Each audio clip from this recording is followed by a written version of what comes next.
In this video, we'll look at how you can access and download the history of a data object.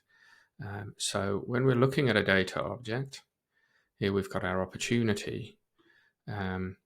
We have the little clock here, and when you click on that, it displays the history for you for that particular data object.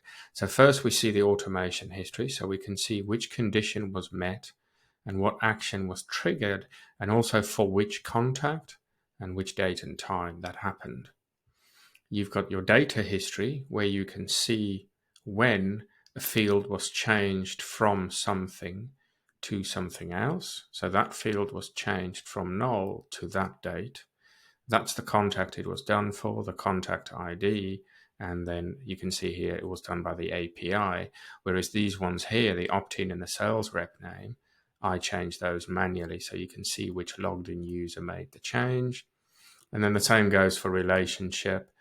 You can see here that this contact was given the client relationship by the API, and what the date and time is. So you've got that for each data object, but you can then download that as well. And just to point out, this is a very small sample.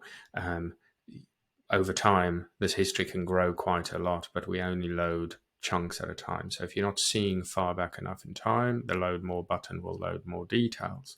But you can then also go and download this, and you'll see here they are downloaded as 3 separate PDFs, and then you've got those details for each of those sections of the history that you then have access to. So that is how you access and download the history for particular data objects.